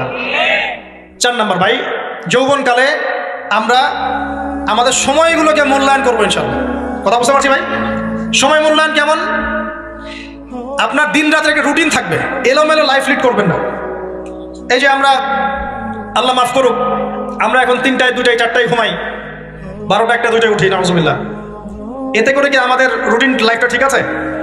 আমাদের খাওয়ার ঠিক নাই, আমাদের ঘুমের ঠিক নাই, আমাদের মানে খাবারের যে অভ্যাস, খাদ্যাভ্যাসও ঠিক নাই। আমরা একটু খেলাধুলা আগে করতাম, সেটাও এখন করি না। সারাদিন ফোন নিয়ে বসে থাকি, আর এই যে ইউটিউব ফেসবুকে বসে থাকি। গোল হয়ে বসে লুডো খেলে। গোল হয়ে কি করে? লুডো খেলে, অনলাইনে গেমস খেলে, অনলাইনে পাবজি খেলে, ফ্রি ফায়ার খেলে। আগে তো তাও ছেলে পেলে একটু ফুটবল খেলতো, ক্রিকেট খেলতো, আমরাও তো খেলেছি। ওই সময় তাও আলহামদুলিল্লাহ আমাদের ফিজিক্যাল ফিটনেস অনেক ভালো ছিল। এখন ওগুলো বাদ দিয়ে যে মানুষ পর্নোগ্রাফি দেখছে, লুডো খেলছে, পাবজি খেলছে, ফ্রি ফায়ার খেলছে, সারাদিন অনলাইনে বসে অথর্বর মধ্যে বসে আছে, এটা কি ভালো হচ্ছে? এজন্য অ্যাটলিস্ট ফজরের নামাজ পড়ে জিকির আজগার করে পড়াশোনা করে আধা ঘন্টা 1 ঘন্টা একটু খেলাধুলা করলে কি সমস্যা? একটু ফুটবল খেলেন, দৌড়াদৌড়ি করেন, জগিং করেন, একটু ব্যায়াম করেন। আল্লাহ পাক আপনাদের যৌবনে বরকত দান করুন, আমিন। এই কাজগুলো করতে হবে কিনা? ভালো না খারাপ? করেন। আর নিয়মতান্ত্রিক লাইফ লিড করবো আমরা, নিয়মতান্ত্রিক। আমার জীবনে একটা রুটিন থাকবে, এই রুটিনের বাইরে যাবো না। পড়াশোনার রুটিন থাকবে, খেলার বা এক্সারসাইজ রুটিন থাকবে, খাওয়া দাওয়ার রুটিন থাকবে, দাওয়ার রুটিন থাকবে, আমি আলেমুল আমাদের কাছে যাবো, এই রুটিন থাকবে। একটা রুটিন লাইফ লিড করবেন, এলোমেলো জীবন যাপন করবেন। আল্লাহ পাক আমাকে তৌফিক দান করুন, আপনাদের সবাইকে তৌফিক দান করুন। কয়টা বলেছি ভাই? বলেন। 6 নম্বর, যৌবনকালে সবচেয়ে বেশি বেঁচে থাকবো নারীর ফিতনা থেকে। কি থেকে ভাই? যৌবনকালে সবচেয়ে বেশি বেঁচে থাকবো কি থেকে? একটা হাদিস বলি, নবী সাল্লাল্লাহু আলাইহি ওয়াসাল্লাম বলেন, মা তারাকতু বা'দি ফিতনাতান আদাররু আলা রিজালি মিনান নিসা। আমি আমার পরে, নবীজি বলছেন, আমি আমার পরে পুরুষদের জন্য নারীদের চেয়ে ভয়ঙ্কর কোনো ফিতনা রেখে যাই নাই। কেমন ফিতনা? আপনি একটু অনেস্টলি বলেন তো দেখি, যে আমরা যারা পর্নোগ্রাফিতে টুকটাক আসক্ত বা এ ধরনের অনলাইনে বা অফলাইনে এই ধরনের হারাম সম্পর্কের সাথে আছি, মন থেকে কি আপনি ফিল করেন যে আল্লাহ আপনার সাথে আছেন? বলেন তো দেখি, অনেস্টলি বলেন। আপনি যখন নামাজ পড়ে বাসায় ফিরে যান, ফিরে যেতে যেতে যদি আপনার চোখে খারাপ কিছু পড়ে, আপনার মনের নূরটা নষ্ট হয়, আপনি বুঝতে পারেন না? বুঝতে পারেন না? যখন আপনি এরকম হারাম কোনো সম্পর্কে আছেন, নাউজুবিল্লাহ, আপনার মনটা যে শক্ত হয়ে গেছে, আপনি বুঝতে পারেন না? আল্লাহর ওয়াস্তে নারী জাতির ফিতনা থেকে সর্বোচ্চ দূরত্ব অবলম্বন করবেন। আল্লাহ পাক তৌফিক দান করুন। কি করবো তাহলে আমরা? ওই যে বলেছি হালাল সম্পর্ক করতে পারলে হালাল, যদি করতে না পারি সবর করবেন। কি করবেন? সবর করবেন, ভালো কাজে ব্যস্ত থাকবেন, বেশি বেশি রোজা রাখবেন। কি করবেন? বেশি বেশি রোজা রাখবেন, সোমবারে রোজা রাখবেন, বৃহস্পতিবারে রোজা রাখবেন। এভাবে আপনি আপনার জীবনটা গুছিয়ে নেন, আল্লাহ পাক প্রবৃত্তিকে নিয়ন্ত্রণ করার ক্ষমতা দিবেন ইনশাআল্লাহ। এরপরেও যদি ভুল হয়ে যায়, হতে পারে এই যুগটা ফিতনার যুগ, চরম ফিতনার যুগ। যদি কোনো ভুল হয়ে যায় খবরদার আপনি হতাশ হবেন না। ভুল হয়ে গেলে কখনো হতাশ হবেন না, হতাশা শয়তানের পক্ষ থেকে আসে। কখনো হতাশ হবেন না। দেন ওযু করে জায়নামাজে দাঁড়িয়ে 2 রাকাত নামাজ পড়ে আল্লাহকে বলবেন, আল্লাহ আমার ভুল হয়ে গেছে, আমাকে মাফ করে দাও। পারা যাবে ইনশাআল্লাহ। জীবনে কখনো হতাশ হবেন না, জীবনে যাই হয়ে যাক না কেন কখনো হতাশ হবেন না। মনে রাখবেন আল্লাহ আপনার রব, আল্লাহ আপনার সাথে আছেন ইনশাআল্লাহ। অতএব নারীর ফিতনা থেকে নিজেকে বাঁচিয়ে রাখার চেষ্টা করুন, আল্লাহ পাক তৌফিক এনায়েত করুন। 7 নাম্বারটা হচ্ছে এই সমাজ আপনাকে যেভাবে শেখায়, কিভাবে শেখায়? এই যে স্কুল, কলেজ, ইউনিভার্সিটি, চাকরি, বিয়ে, সন্তান প্রতিপালন, আর তারপর ইন্না লিল্লাহি ওয়া ইন্না ইলাইহি রাজিউন, এই তো শেখায় নাকি? সবসময় মনে রাখবেন যে আল্লাহ রাব্বুল আলামিনের পরিকল্পনাই আপনার উপরে সবচেয়ে বেশি অগ্রাধিকার যোগ্য, সমাজের পরিকল্পনা নয়। পরিবার আপনাকে চাপ দিচ্ছে, চাকরি পাস না, পড়াশোনা করিস না, হ্যাঁ পড়াশোনায় কেন তুই 80 নম্বর পাইলি না, কেন চান্স পেলি না, কবে চাকরি পাবি, কবে আমাদেরকে দেখবি, খাওয়াবি, পড়াবি, এই যে চাপগুলো চারপাশ থেকে আসে কিনা? অনেক যুবক দেখা যায় মাদকাসক্ত হয়, অনেকে দেখা যায় আত্মহত্যা করছে ইদানিং, হচ্ছে কিনা ভাই?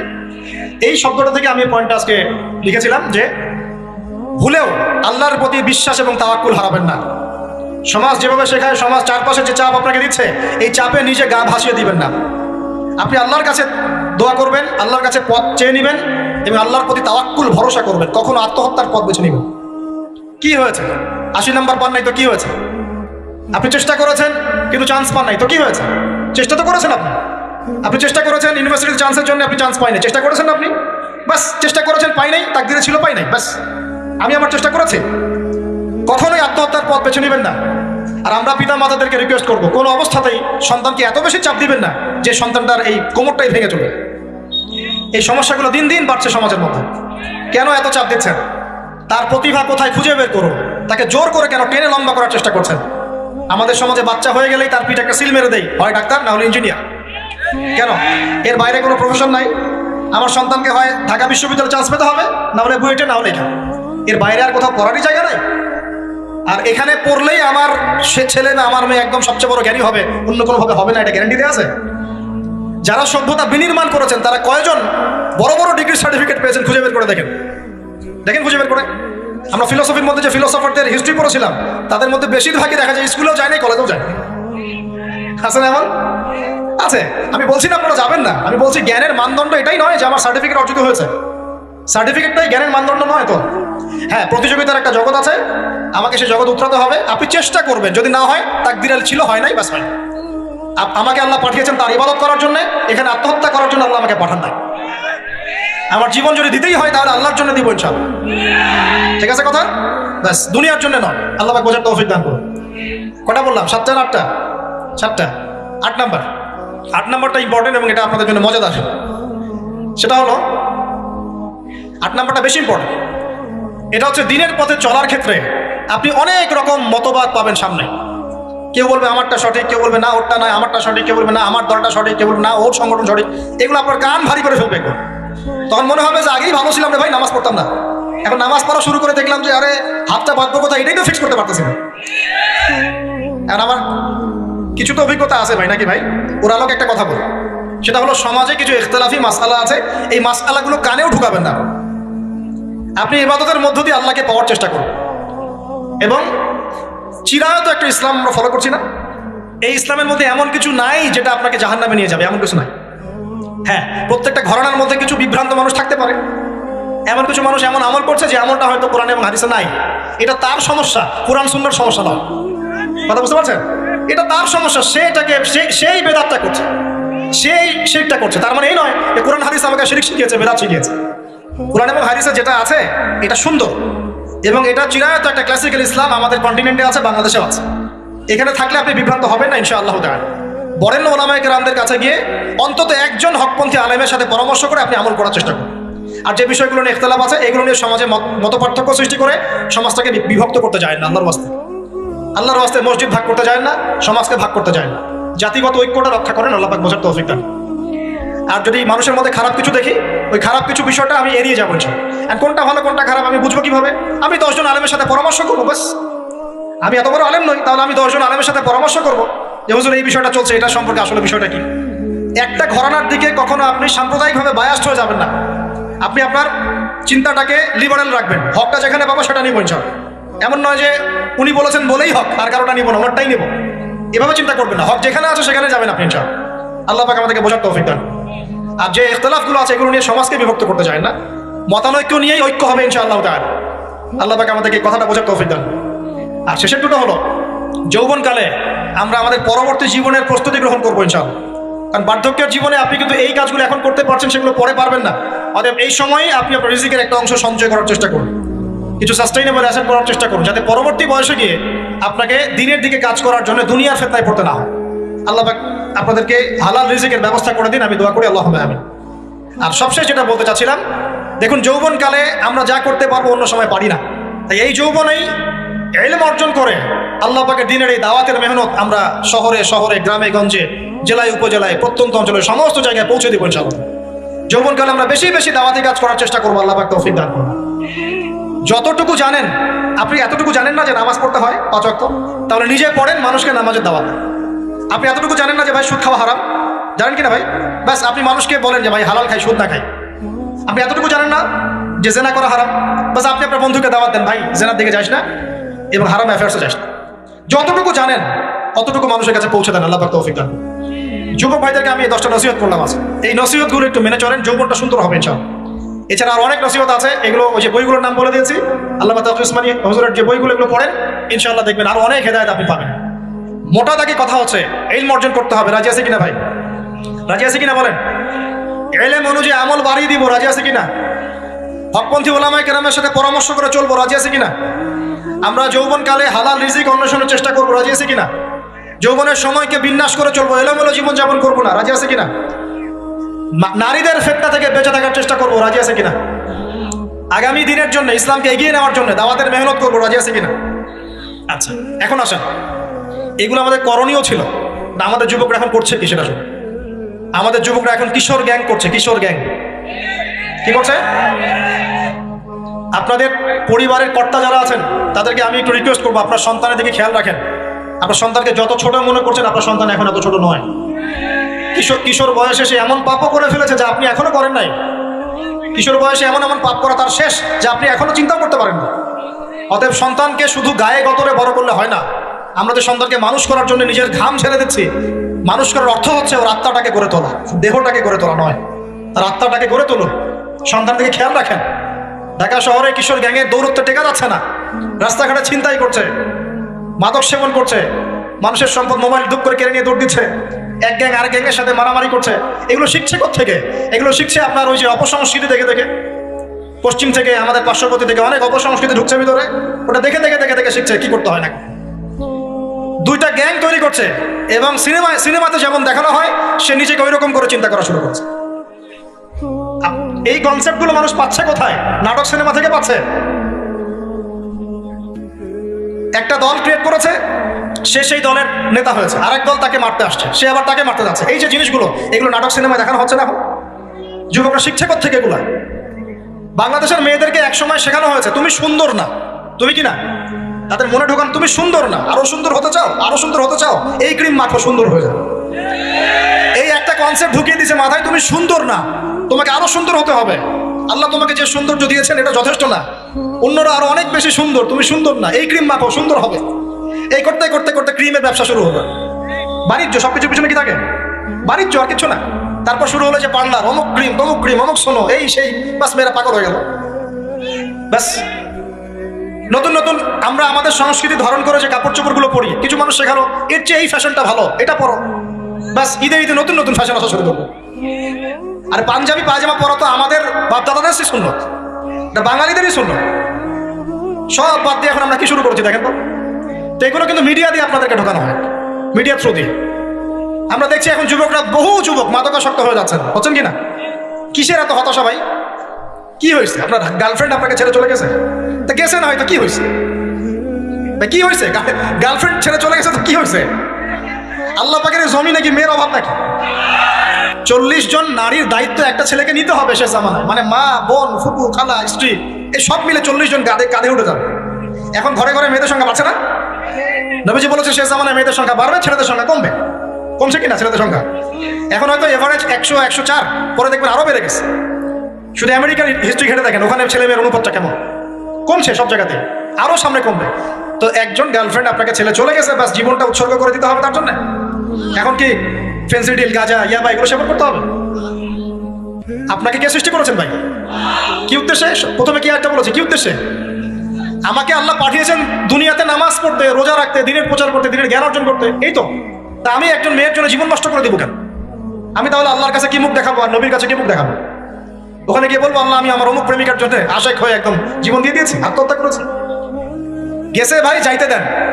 যে ব্যক্তি আপনার অবস্থানকে মূল্যায়ন করে নাই সে আপনার যোগ্য ছিল না। এখন আপনি কি করবেন? নিজের অবস্থান উন্নত করেন, আপনার পিছনে লাইন ধরে ঘুরবে ইনশাআল্লাহ। এটাই বাস্তবতা। দুনিয়া খুব খারাপ জিনিস। মানুষের অবস্থানকে মূল্যায়ন করে, মানুষের অবস্থানকে মূল্যায়ন করে, কিন্তু আল্লাহ রাব্বুল আলামিন আপনাকে সর্বাবস্থায় ভালোবাসেন। আলহামদুলিল্লাহ। এই যে আমরা এখন অনেক পাপ করছি না, আল্লাহকে আমাদেরকে আযাব দিয়ে ধ্বংস করে দিয়েছেন। আল্লাহ পাক এখনো আমাদেরকে ভালোবাসেন, রহম করেন, অপেক্ষায় আল্লাহ পাক অপেক্ষা করছেন কখন তওবা করবে, আমি তওবা কবুল করব। এই কখন আমার বান্দা খালি একবার বলে আস্তাগফিরুল্লাহ, আল্লাহ পাক সাথে সাথে মাফ করে দেবেন। আর সেই আল্লাহকে ভুলে আপনি কার পিছনে ছুটছেন? আমরা একটু নিয়াত করতে পারি ভাই যে আমরা যারা ওয়াজ শুনলাম জীবনে কোনোদিন সিগারেটে হাত দিব না। রাজি আছি ভাই? অন্য বড় বড় জিনিস তো বহু দূরের কথা। আচ্ছা, অনেকে রাজি হয় না কেন? আপনারা কি অলরেডি আসক্ত? আমি অনেক ভাইকে দেখেছি মাশাআল্লাহ ইফতার খুলেই একদম বেনসন টানা শুরু করে। হ্যাঁ, এটা যে হারাম আপনাদের কেউ ওয়াজ করে শোনায় নাই? এটাকে কি মনে করেন আপনারা, হারাম না হালাল? কেউ বলেছে মাকরুহ, নাকি মাকরুহ ফতোয়া দিয়েছে? মাকরুহ শব্দের অর্থ জানেন আপনি? মাকরুহ শব্দের অর্থ কি শোনেন। সূরা বনী ইসরাঈল খুলবেন। কোন সূরা? সূরা বনী ইসরাঈল। আল্লাহ পাক বলছেন আমি বনু ইসরাঈলকে এই কাজগুলো করতে নিষেধ করেছি। কোন কোন কাজ? জেনা করো না, জেনা ঠার কাছে যেও না, এতিমের মাল আত্মসাৎ করো না, শিরিক করো না ইত্যাদি। যারা আলেম আছেন তারা আমার কথা বুঝবেন। এই কাজগুলোর পরে আল্লাহ পাক বলছেন যে এই প্রত্যেকটা কাজ আল্লাহর কাছে মাকরুহ, অপছন্দ। কিসের? অপছন্দ। তাহলে এটাকে আপনি সহজ মনে করছেন? নিয়াত করি আল্লাহ পাকের সন্তুষ্টির জন্য আমরা কোনোদিনও মাদকের সাথে সম্পৃক্ত হব না। আর বিশ্বাস করেন শুধুমাত্র মাদকদ্রব্য নিয়ন্ত্রণ অধিদপ্তর এই আইন কানুন এগুলো দিয়ে, জরিমানা দিয়ে মানুষকে মাদক ছাড়ানো যাচ্ছে না, যাবে না। কেন যাবে না এটা আপনারা খুব ভালো করেই জানেন, আমি বলতে চাচ্ছি না। অনেক সময় মাদক বিরোধী কনসার্ট করে মানুষ, মাদক বিরোধী কনসার্টে ওঠার আগে এক বোতল ডাইল খেয়ে আসে। এগুলো কি বাস্তব কথা বলছি না অবাস্তব কথা বলছি? আমাদের যুবক ভাইরা কোশ্চিন কালো মাদকের ধার কাছে যাবেন না। একটা হাদিস খালি মনে রাখেন, একটা, এই হাদিসটা মনে রাখেন। নবী সাল্লাল্লাহু আলাইহি ওয়াসাল্লাম বলেছেন কেউ যদি মাদকদ্রব্য সেবন করে তার 40 দিনের নামাজ কবুল হবে। সিগারেট একটা খেয়েছি, 40 দিন নামাজ নাই। এরপর যদি সে তওবা করে আল্লাহ মাফ করে দিবে। আবার যদি মাদক খায় আবার 40 দিন কবুল হবে না। যদি আবার তওবা করে আল্লাহ মাফ করে দিবে। আবারও যদি খায় আবারও 40 দিন কবুল হবে না। আবারও তওবা করলে আল্লাহ আবার মাফ করে দিবে। চতুর্থবার সে যদি মাদক খায়, আল্লাহ রাসূল সাল্লাল্লাহু আলাইহি ওয়াসাল্লাম বলেন আল্লাহ পাক কিয়ামতের মাঠে তাকে তিনাতুল খাবাল পান করাবেন। কি পান করাবেন? তিনাতুল খাবাল। সাহাবীরা বললেন ইয়া রাসূলুল্লাহ এটা কি? তিনাতুল খাবাল কি? নবী সাল্লাল্লাহু আলাইহি ওয়াসাল্লাম বলেন এটা হচ্ছে জাহান্নামীদেরকে আযাব দেওয়ার পর তাদের রক্ত মাংসের যে পুঁজ বের হবে, এই যে ড্রিঙ্কস, জাহান্নামের যে হার্ড ড্রিঙ্কস, এই ড্রিঙ্কসের নাম হলো তিনাতুল খাবাল। আল্লাহ পাক আমাদের সবাইকে মাদক থেকে বাঁচিয়ে রাখেন। হতাশা মাদক দিয়ে দূর হয় না। হতাশা দূর হবে বলে দিব 3টা জিনিস, মাত্র 3টা। কয়টা ভাই? 1, 5 ওয়াক্ত নামাজ। এক কি? নামাজে আপনি ওযু করে সিজদা দেন, ইনশাআল্লাহ আপনার মনে প্রশান্তি না আসলে আমাকে এসে বলেন যে আসলে। চোখের পানি, মনের আবেগ যা আছে আপনার ভিতরে, কষ্ট, দুঃখ, যন্ত্রণা সব আল্লাহকে ঢেলে দিবেন ইনশাআল্লাহ। নিজের আবেগ ধরে রাখবেন এখানে, আপনি আল্লাহর জন্য ঢেলে দিবেন।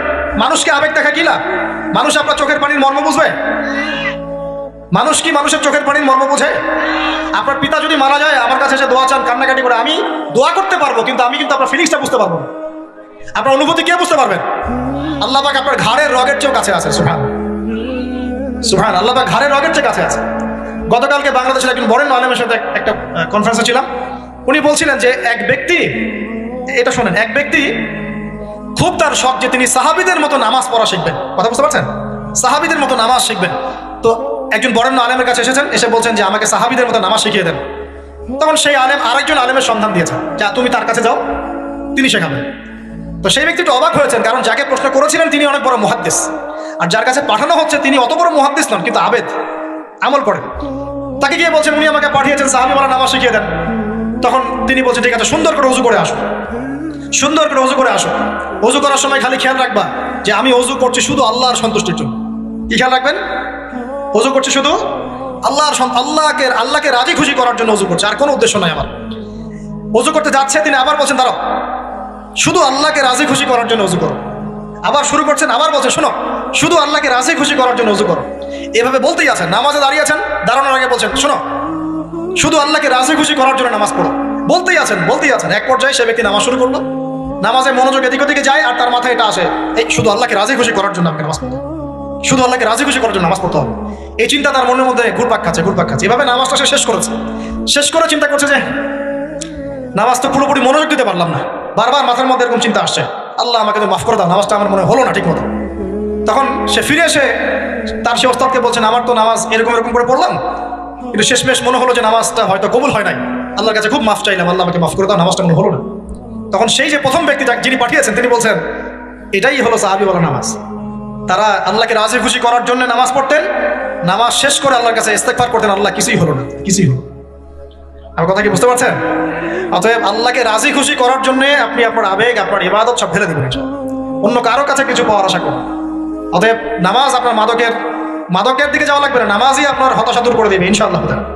2 নম্বর আমল হচ্ছে কোরআন তেলাওয়াত। যে ব্যক্তি কোরআন তেলাওয়াত করতে পারে নিয়মিত, তার মনের মধ্যে এই হতাশা, এই ভীরুতা, এই কাপুরুষতা কিচ্ছু আসবে না ইনশাআল্লাহ। আমি গ্যারান্টি দিচ্ছি আপনাকে, হতাশা আসবেই না আপনার মনে যদি আপনি কোরআন বুঝতে পারেন। কোরআনের একটা আয়াত নিয়ে কোনো সময় দেখা যায় 2-3 ঘন্টা সময় পার হয়ে যাচ্ছে, আয়াতটা ছেড়ে সামনে যেতে পারছি না। কোরআনের ভিতরে ঢুকলে আপনি দুনিয়ায় ভুলে যাবেন কি হচ্ছে আশপাশে। আমি আমার অনেক আলেমকে দেখেছি যে একটা বই, পাতলা একটা বই, আরবি বই নিয়ে পড়া শুরু করেছেন, যে ফজরের পরে জোহরের ওয়াক্ত হয়ে যাচ্ছে, বইটাই শেষ করতে পারবেন। বুঝতে পারবেন না? যখন আপনি ইলমের ভিতরে ঢুকে যাবেন, কোরআনের ভিতরে, হাদিসের ভিতরে, আপনার দুনিয়ার খেয়ালই নাই। একজন আলেম তিনি এক রাত্রে একটা বই লিখেছিলেন, চটি বই, এক রাত্রের মধ্যে। বলা হচ্ছে তার সম্পর্কে বলা হচ্ছে যে রাতের খাবার তাকে দেওয়া হয়েছে যে আপনি এটা খেয়ে নেন, তো যে খাবারটা পাশেই আছে, খাবারটা খাবো, এটা লিখে খাবারটা খাবো, এরকম তার চিন্তা ছিল। ফজর হয়ে গেছে, বই লিখাও শেষ, খাবার এই অবস্থায় পড়ে আছে, ডুবে গেছেন ভিতরে, খাবার মাথায় খেয়াল নাই। এরকম হয়। একজন মনীষী, বিখ্যাত মনীষী, রিয়াদুস সালেহীন কিতাবের রাইটার, সংকলক আল্লামা নববী রাহিমাহুল্লাহ, এরকম সারা রাত চলে গেছে, পাশে 2টা খেজুর খাওয়ারই সময় পাবে। হাদিস নিয়ে গবেষণা করতে রাত পার হয়ে গেছে। আমি বলতে চাচ্ছি যখন ইলমের ভিতরে, কোরআন হাদিসের ভিতরে ঢুকে যাবেন, আপনার দুনিয়ার খেয়াল আপনার চলে যাবে, এই টেনশন, হতাশা, এই সেই বাদ। তখনই আল্লাহ পাক আপনাকে তার পক্ষ থেকে রহমত দিবেন, বরকত দিবেন, আল্লাহ আপনার দুনিয়ার কাজগুলো করে দিবেন ইনশাআল্লাহ। তখন দেখবেন কেউ আপনার দুনিয়ার ওই কাজটা করে দিয়েছে, কেউ ওই কাজটা করে দিয়েছে, কেউ বাসায় খাবার পাঠিয়ে দিয়েছে, আল্লাহ পাকই এগুলো করাই দিবেন ইনশাআল্লাহ। তো প্রিয় ভাইরা, মাদকে যাবো না আল্লাহর কাছে আসবো? 2 নম্বর কোরআন তেলাওয়াত, 3 নম্বর আল্লাহর জিকির। 3 নম্বর কি ভাই? আল্লাহর জিকির। চলতে ফিরতে সব সময় মুখ চলতে থাকবে, মুখ না চললেও মনে মন তাজা থাকবে, মনে জিকির হতে থাকবে। মনে জিকির করতে পারেন? মুখ নড়বে না, কিন্তু মনে আপনার একটা জিকির হতে থাকবে, সুবহানাল্লাহ, আলহামদুলিল্লাহ, লা ইলাহা ইল্লাল্লাহ, আল্লাহু আকবার। পারা যাবে? পারে। মানুষের মন কখনো চুপ করে থাকে না, কিন্তু মানুষের মন অলওয়েজ কিছু না কিছু চিন্তা করতে থাকে না, যতক্ষণ না ঘুমায় মানুষ।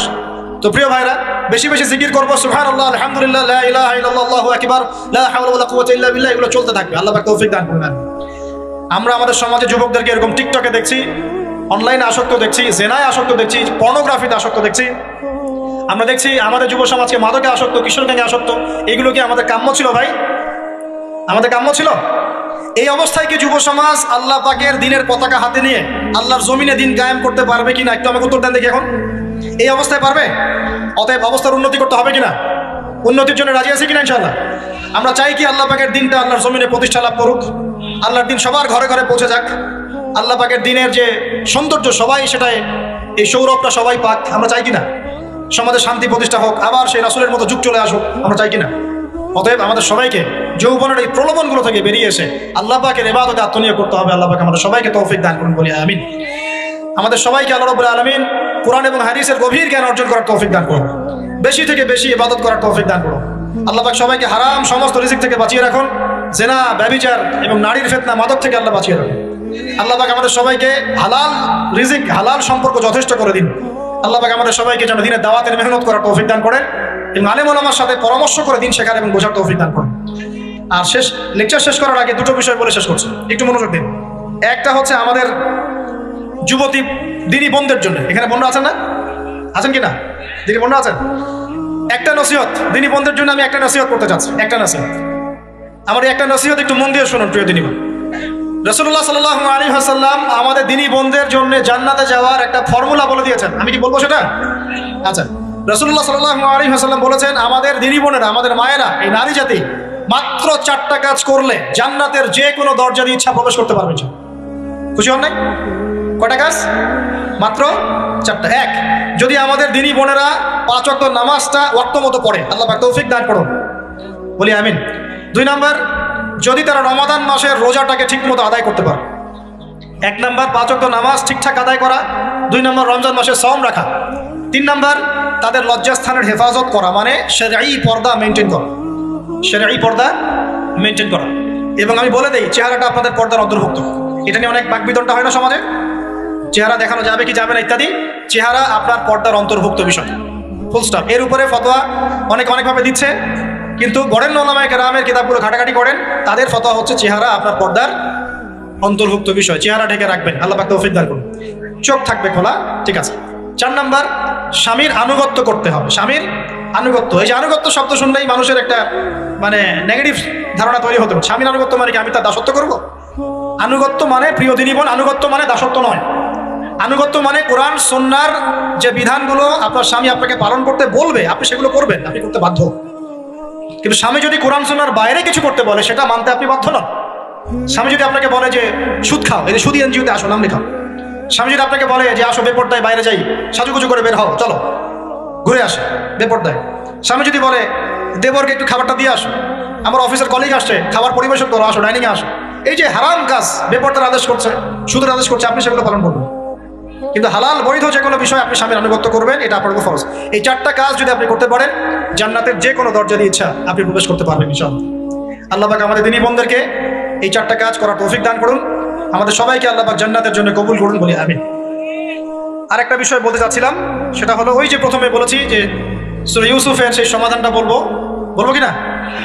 আচ্ছা, সূরা ইউসুফটা ইনশাআল্লাহ আমি আরেকদিন পুরো সূরাটা সংক্ষিপ্ত করে আলোচনা করবো ইনশাআল্লাহ, যদি একটা লেকচারে সম্ভব হবে বলে মনে হচ্ছে না আমার কাছে।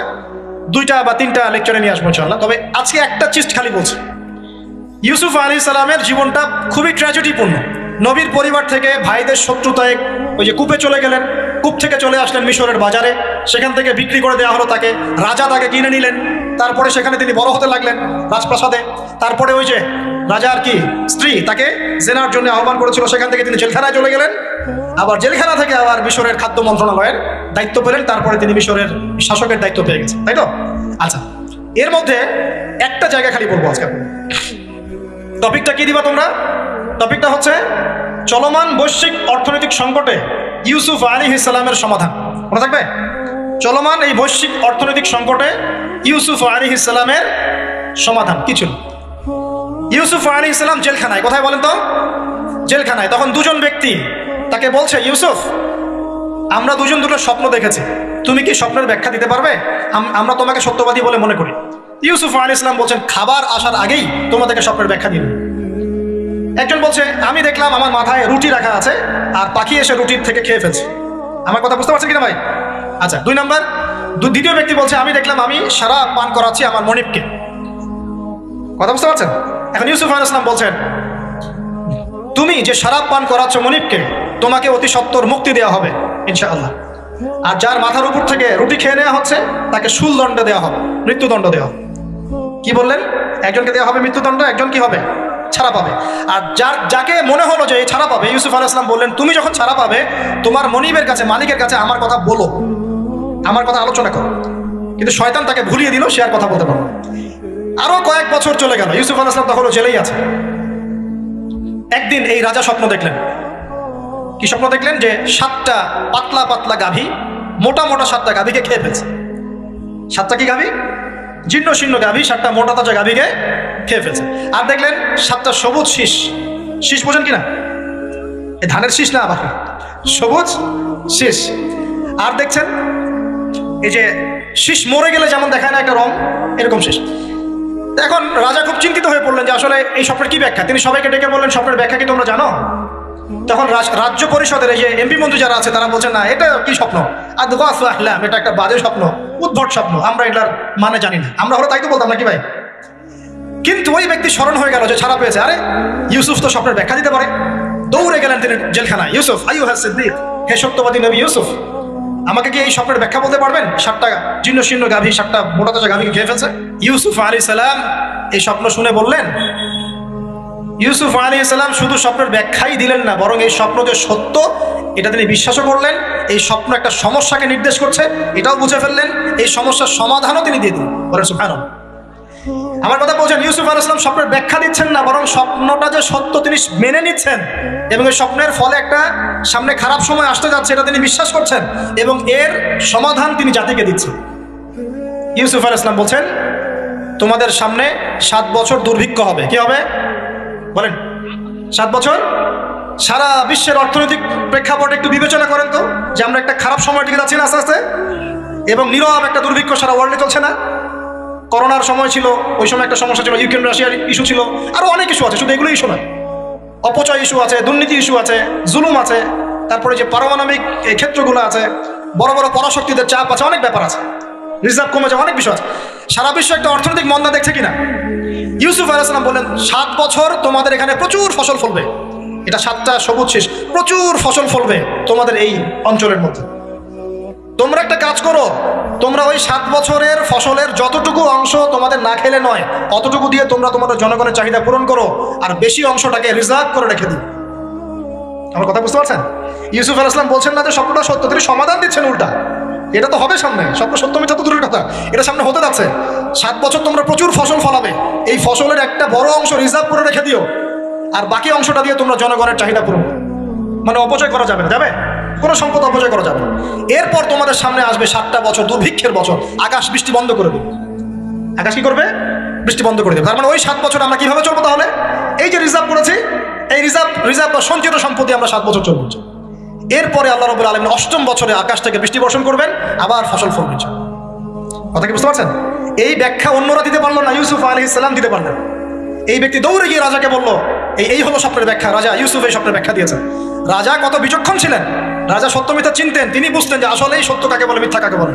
এই আমার এমপি মন্ত্রীরা শোনো, তোমরা কেউ সমাধান দিতে পারো নাই, ইউসুফ সমাধান দিয়েছে। ইউসুফকে আমার কাছে নিয়ে আসো, আমি তাকে আমার কাছে নিকটে আসন দিব। বলেন সুবহান। এবার ইউসুফ আলাইহিস সালামকে ডেকে তিনি সম্মানিত করলেন। সম্মানিত করে বললেন যে কোন দায়িত্ব দিলে তুমি আমাদের এই রাজ্যটাকে বাঁচাতে পারবে এই দুর্ভিক্ষের হাত থেকে? ইউসুফ আলাইহিস সালাম নিজে বলছেন, আমি হচ্ছে বিশ্বস্ত মানুষ, আমি হচ্ছি রাজুলুন আমিন, আমি বিশ্বস্ত এবং আমি আস্থাভাজন। আমাকে আপনি খাদ্য মন্ত্রণালয়ের দায়িত্ব দেন, ইনশাআল্লাহ আমি এই প্রবলেমগুলো সলভ করবো ইনশাআল্লাহ। এরপর তাকে দায়িত্ব দেওয়া হলো খাদ্য মন্ত্রণালয়ের। 7 বছর তিনি এরকম পলিসি গ্রহণ করলেন। মিশরের লক্ষ লক্ষ মানুষ পরবর্তী 7 বছরের দুর্ভিক্ষ থেকে বেঁচে গেছে। কোরআন তো মূল্যায়ন করি না আমরা, আর কোরআনের কথা যারা বলে ওদেরকেও মূল্যায়ন করি না। এই জন্য আমরা বলছি, বর্তমান চলমান অর্থনৈতিক সংকটের সবচেয়ে বড় বড় সমাধান হচ্ছে এক, ভাই জনগণ হই আর সরকার হই, কোনো সম্পদ অপচয় করা যাবে না। আমরা সম্পদ অপচয় করি না? আপনি অজু করেছেন, আপনি 1 বালতি পানিতে অজু করেছেন, ট্যাপ ছেড়েছেন, মসজিদের 1 বালতি পানি চলে গেছে, কেন পানি অপচয় করবেন? আমাদের 5টা ফ্যানের দরকার নেই বাসায়, আপনি 5টা ফ্যান চালাচ্ছেন কেন? আপনি ঘর থেকে বের হলেন, ফ্যান চলছে, কেন চলছে? ঘর মুছেছেন, ফ্যান ছেড়ে দিয়েছেন, ওই যে পাখা বাতাসে শুকাবে মাটি, কেন? এসি চালিয়েছেন, 24 ঘন্টা চালানোর কি দরকার? 2 ঘন্টা চালিয়ে বন্ধ করলে হয়। বিদ্যুতের ব্যাপার, গ্যাসের ব্যাপার, তেলের ব্যাপার, আমরা কি কম অপচয় করি মনে হচ্ছে আপনার কাছে? আমরা প্রচুর অপচয় করি। আর আমরা জনগণরা সাধু না, আমরা বেশি অপচয় করি। আমরা অপচয় করি না ভাই? প্রমাণ আপনি নিজের বাসায় পাবেন। পানির অপচয়, আপনার তেলের অপচয়, আপনার গ্যাসের অপচয়, আপনার বিদ্যুতের অপচয়, এইগুলোর উপর কঠিন আইন করা দরকার। অপচয় করলে শাস্তি দিতে হবে, অপচয় করা যাবে না। অপচয় কমালে কি হবে? আমরা সম্পদ বেশি রিজার্ভ করতে পারবো। এই যুগে কি কি সম্পদ রিজার্ভ করলে আমরা সচ্ছল হতে পারবো? এই হেদায়েতগুলো আপনাকে ওই সো-কল্ড প্রোটেস্ট্যান্ট মৌলবীরা দিতে পারবে না ইনশাআল্লাহ তাআলা, কারণ তাদের কাছে ইকোনমিক্সের জ্ঞান নাই। এই যুগে যদি আমরা গ্যাস রিজার্ভ করতে পারতাম, তেল রিজার্ভ করতে পারতাম, গোল্ড রিজার্ভ করতে পারতাম, সিলভার রিজার্ভ করতে পারতাম, এবং যে কারেন্সি সারা ওয়ার্ল্ড ওয়াইড চলছে এখন, এগুলোকে রিজার্ভ করতে পারতাম, এবং জনগণের যতটুকুতে প্রয়োজন এতটুকু সাপ্লাই করে বাকিটা রিজার্ভ করে রাখতে পারতাম, আসন্ন সময়ে এটা দিয়ে আমরা বৈশ্বিক সংকট মোকাবেলা করতে পারতাম। আমার কথা রাগ করলেন? আমি কি কারো শত্রু? কোন দলের লোক? আমি আপনাদের জাতির একজন, আপনার দিনই ভাই, আপনার শুভাকাঙ্ক্ষী। এবং আপনি আর আমরা ভাইয়ের মতো। কিসের মতো? নিজের ভাইয়ের মতো। আপনার গায়ে আঘাত লাগলে আমি কষ্ট পাবো, আপনাকে গালি দিলে আমি কষ্ট পাবো। আমাদের জনগণের ক্ষতি হলে আমাদের বুক কাঁদবে না? জনগণের ক্ষতি হলে, দুঃখ দুর্দশা হলে আমাদের বুক কাঁদা উচিত, উচিত কি না? আমাদের সবাইকেই যার যার দায়িত্ব পালন করতে হবে। আমরাও অপচয় বন্ধ করে দেবো ইনশাআল্লাহ। তারা রাজি আছি ইনশাআল্লাহ? যত বাকি বকেয়া সব আছে সব পরিশোধ করার চেষ্টা করবো ইনশাআল্লাহ। আমরা সরকারি সম্পদ অন্যায়ভাবে আত্মসাৎ করবো না, এবং আমরা আমাদের সমাজে যত দুর্নীতি আছে এটা বন্ধ করতে হবে। যত প্রকার দুর্নীতি আছে বন্ধ করতে হবে, যত কালো টাকা আছে সাদা করতে হবে, এবং সাস্টেইনেবল অ্যাসেটগুলোকে রিজার্ভ করতে হবে। তাহলে আগামীতে বিশ্ব ডুবে যায়, যাক, বাংলার মাটি ডুববে না ইনশাআল্লাহ। ইউসুফ আলাইহিস সালাম এই হেদায়েত আমাদেরকে দিয়ে গেছেন, কোরআনের মাধ্যমে আল্লাহ এই হেদায়েত আমাদেরকে দিয়ে গেছেন। আল্লাহ পাক আমাদের সবাইকে কোরআন বোঝার তৌফিক দান করুন।